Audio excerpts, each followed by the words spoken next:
Hello everyone, my name is Namita and I am a numerologist.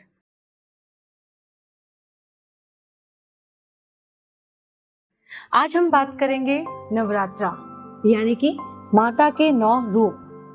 2 दिन बाद हम नवरात्रे का पर्व मनाने वाले हैं। माता के 9 रूप होते हैं, 9 ही हमारे ग्रह हैं, 9 ही हमारे नंबर हैं और माता अपने गर्भ में अपने बच्चे को 9 महीने ही रखती है। अब आप देखिए कि ये सबका मेल कितना मेल खा रहा है कि सब चीजें ही 9 है। अगर हम ये 9 दिन मन लगा के माता की पूजा करते हैं तो मुझे नहीं लगता कि किसी भी नंबर की वाइब्रेशन आपके पास आने से बच सकेगी। सभी की वाइब्रेशन आपके पास आएंगी और आप अपनी जिंदगी में सक्सेस को हासिल कर सकेंगे। अब हम ये जानेंगे कि नवरात्रा में 9 दिन में हमको करना क्या होता है। अगर मैं बताऊं कि 9 दिन हमें पूजा करनी है तो मुझे नहीं लगता कि मुझे आपको कोई भी विधि समझानी होगी। हम सब बहुत साल से माता की पूजा करते आ रहे हैं और हमें पता है कि हमें किस तरीके से पूजा अर्चना करनी है। लेकिन आज मैं आपको जो बात बताने वाली हूँ वो बहुत ही अलग है, इसलिए वो समझिए। जैसे कि जब पुराने जमाने में लोग पूजा करते थे, साधना करते थे, तो उन्हें बहुत बहुत साल तप में बैठना होता था। वो बहुत बहुत साल तक तपस्या करते थे और तब जाके उनको भगवान जी के दर्शन होते थे और वो वरदान मांगते थे।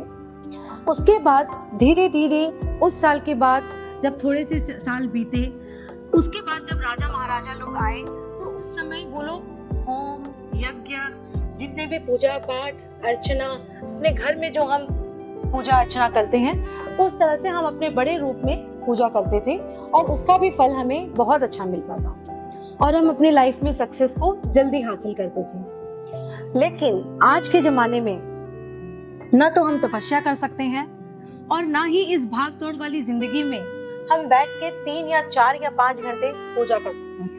नहीं कर सकते, ये तो आप भी मानते हैं, क्योंकि आजकल की जिंदगी बहुत ही अलग है। बहुत ही सब अपने अपने काम में बिजी होते हैं, बहुत तरह के काम होते हैं और हम अपने काम को ही अपनी पूजा मानते हैं। जहाँ तक मेरा मानना है ये गलत भी नहीं है, काम भी एक पूजा ही होती है। जैसे कि आज अगर माँ अपने बच्चे को संभाल रही है तो वो ही उसकी पूजा है। उसके लिए अलग से उसको मंदिर जाना या पूजा अर्चना करना कोई जरूरी नहीं होता है। लेकिन किस तरीके से आप बिना मंदिर गए, बिना किसी भी तरह की पूजा अर्चना के सामान जो भी हम सामग्री जो भी हम बाजार से लाते हैं उसके बिना आप किस तरीके से पूजा कर सकते हैं, मैं वो आपको आज बताने वाली हूँ।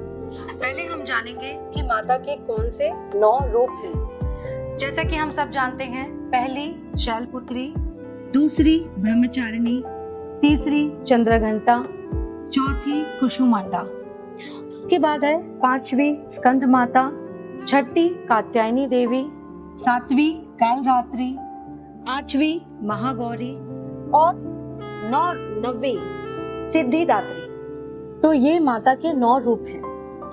लेकिन अगर मैं इनको नंबर से कहीं ना कहीं कनेक्ट करने की कोशिश करूं तो मैं आपको बता दूं कि जो नंबर 5 का है, जैसे कि बुध का जो नंबर है, 5 नंबर वालों के लिए इष्ट देवी होती है माँ दुर्गा।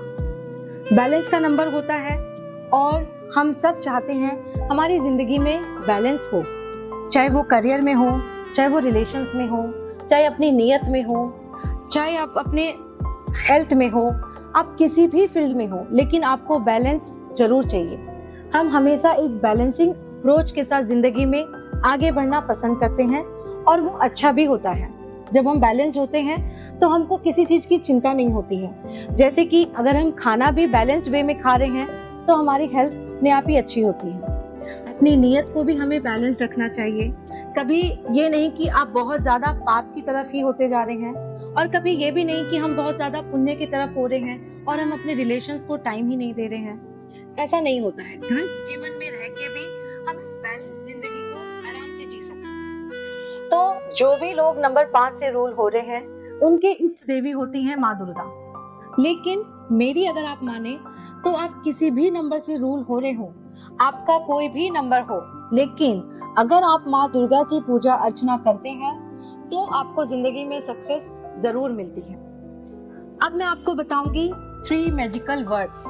वो क्या है जो हम अपने साथ, अगर हम उसे अपनी डे टू डे लाइफ में ऐड करते हैं तो किस तरीके से हम आसानी से सक्सेस को पा सकते हैं। किसी भी नंबर से आप रूल हो रहे हो, लेकिन अगर आप माँ का नाम का जाप भी अगर करते हैं तो भी आपको उसका बहुत फल मिलता है। जैसे कि मैं आपको बहुत ही एक पर्सनल अपने एक्सपीरियंस से ये बात शेयर करना चाहती हूँ। आज से पहले मैं अपनी जिंदगी में बहुत ज्यादा स्टक हो गई थी, बहुत ही परेशानियों से घिर गई थी और मुझे बिल्कुल समझ नहीं आ रहा था कि मैं इससे किस तरीके से बाहर निकलूं। तभी मुझे एक ऐसी दोस्त मिली जो कि बहुत बड़ी भक्त थी माँ दुर्गा की। तो उसने मुझसे कहा कि देखो, तुम्हें कुछ नहीं करना है। जब भी तुम्हें दिन भर में समय मिले, जब भी तुम कोई काम कर रहे हो, जैसे कि खाना बना रहे हो या फिर कोई ऐसा काम जिसमें कि आपको अपने आप ही कोई काम होते हैं जिसमें कि हम अपने आप ही वो काम कर लेते हैं, उसमें हमको बहुत ज्यादा दिमाग नहीं लगाना होता है। तो वैसे काम आप करते समय आप सिर्फ एक नाम का जाप करिए, वो है जय माँ दुर्गे।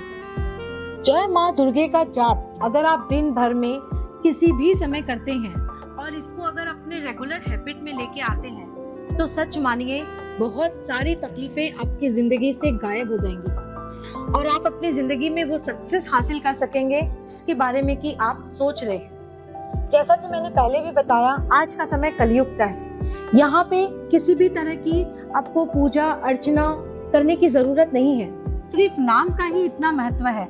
अगर आप माँ दुर्गा के नाम का जाप दिन में जितनी बार भी, आपको काउंट भी करने की जरूरत नहीं है। जब भी आप फ्री हैं, जब आप सोने जा रहे हैं, जब आप सुबह सुबह उठते हैं, किसी भी समय सिर्फ इस नाम का जाप करिए, जय माँ दुर्गे, जय माँ दुर्गे, जय माँ दुर्गे, और आप अपनी लाइफ में बहुत अच्छा चेंज फील करेंगे। तो मैं इतना ही कहूंगी, क्योंकि अब नवरात्रे आ रहे हैं, 9 दिन जितना हो सके उतनी माता की श्रद्धा से आप पूजा कीजिए और जय माँ दुर्गे का जाप कीजिए। इसके बाद आप अपनी जिंदगी में बहुत खुश रहेंगे। Thank you.